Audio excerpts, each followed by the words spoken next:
there's videotape of this whole thing, and it somehow miraculously disappears. That is correct. Stunning. That is correct. Yeah, I mean that's open in the court. I mean, we just lost control of it. We don't know where it's at. So there goes anything I have to say. And I got to be careful what I say. I will say the owners of the bar were very connected in the city, and it went away. I mean, like I don't debate what I did. I don't deny it. I can't, nor would I. But there was so much that went on in that trial that was so, I'm just going to say, corrupt. Fair enough. Yeah. So ultimately, after 3 days, the jury goes in and decides my fate. And they met for about 3 hours. Okay. And I'm out front waiting with my family and the attorney just sitting there waiting. Finally, the bailiffs come out and say, hey, verdict's been met. Come on in. And I'm like, oh, God. So while you're sitting there and you're waiting, you kind of already talked about the jury and you've heard all these lies. And, initially when you go in, you're like, okay, I got to go to jail for this. I get that, but this should be pretty clear cut. I mean, if there's video evidence, I've done the right thing, cleared and safe my weapon, right? I went to jail. I didn't put up a fight. I called the police. Yeah. I'm a responsible, carrying legally, by the way. A member of employee of the government that does a very, very specific job. Nobody else got hurt. I'm cooperative. I'm doing my thing. All of these things. But now you're in this situation where it's like, you got the jury that's not looking too good. You're hearing these lies in court. Things are getting twisted and turned. Absolutely. Video evidence quote unquote disappears. It's lost. Things are not stacked in your favor here, man. What is going through your mind while you're in this 3 hour waiting period? Is this a coin toss? Do you kind of know? I mean, what? Tell me. So I was facing 10 to 15 years. Wow. And I'm thinking, I have kids. I got young kids. If I get 10 to 15 years, what am I going to do? You know what I mean? Like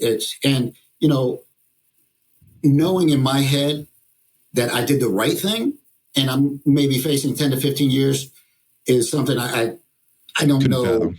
Yeah. I cannot fathom whatsoever. The girl that I was with that night that supposedly I was beating up, she got arrested for lying to the police. And even the police said she didn't have a mark on her face, anything like that. So I'm processing all this. The jury's heard that, I did this, I did that. Despite the police saying, well, she was arrested for lying to police. She doesn't have a mark on her body.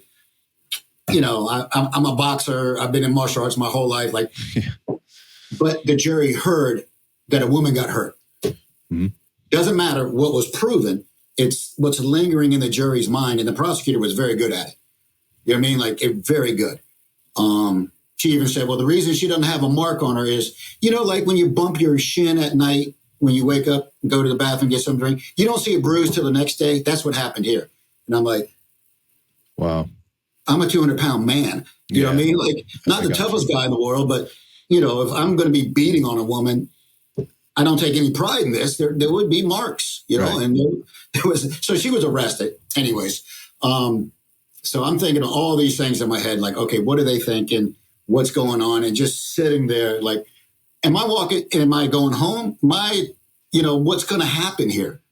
And finally, verdict comes, and I go in the courtroom, and I was found not guilty on malicious wounding. I was found not guilty on use of a firearm and commission of a felony. And it was so obvious that like I said, it was not a trial, a jury of my peers. These are people that have nothing in common with me, and they're like, yeah. That didn't happen. I mean, there's no malicious intent. That got found not guilty. So I was like, thank goodness. And then they found me discharging a firearm in public, which I did, and unlawful wounding or injury. I'm not sure the exact term. So both of these are 0 to 3 months guidelines for sentencing. I've already done a month in jail. Okay. So I'm feeling good. We walk out. I go home and, just take a couple deep breaths and wait for the trial, for the sentencing to be set. The sentencing was set December of 23. So that was the next big milestone. Okay. So while you're sitting, you're expecting a 0 to 3 months, again, on top of time served, right, or against, I guess I would say time served for the time that you've already spent. Is this what your attorney's telling you at this time too? Actually, so, we didn't get sentenced that day. That was July. Right. We come back, and my attorney tells me, he goes, I expect you're going home today. The guidelines are 0 to 3 months. You've already done a month. You're government work. You're a good citizen. You've never gone to jail. You've never been incarcerated. He goes, I see us going home today. I'm like, great. And we went into for sentencing, and I knew I was in trouble when the judge says, I'm going outside of the guidelines on this. Wow. And I was like, uh-oh. He was like, 18 months incarceration, Department of Corrections.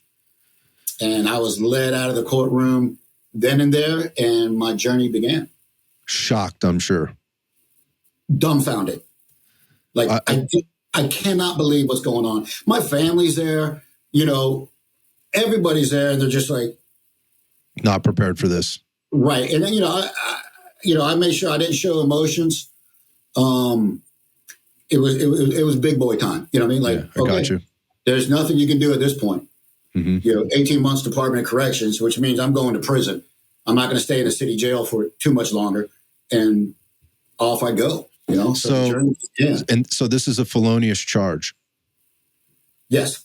Yeah. So you're going to prison. You're going to the West Virginia state or federal prison. Well, I go to Nottoway prison in Virginia.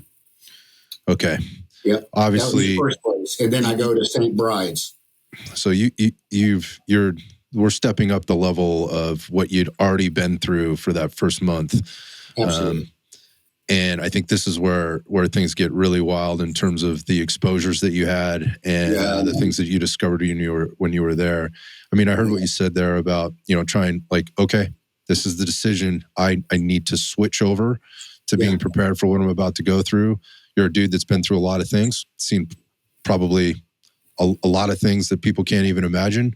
You already described how some of those things have impacted you in your life. And now you're walking into another situation where you may need to be prepared for, obviously, the worst. It happens. And because that's where you're going. Now, I haven't had a lot of time, but I did do a little research on the system that you went into. And like, this is not isolated to the state that you're in. However, there's not a lot of good things out there about what the conditions of that system looks like. And it's not new. This is not something that has been just newly discovered. Right. It's been a very neglected. Yes. This is not me saying this. This is what I'm reading sort of on both sides of the media.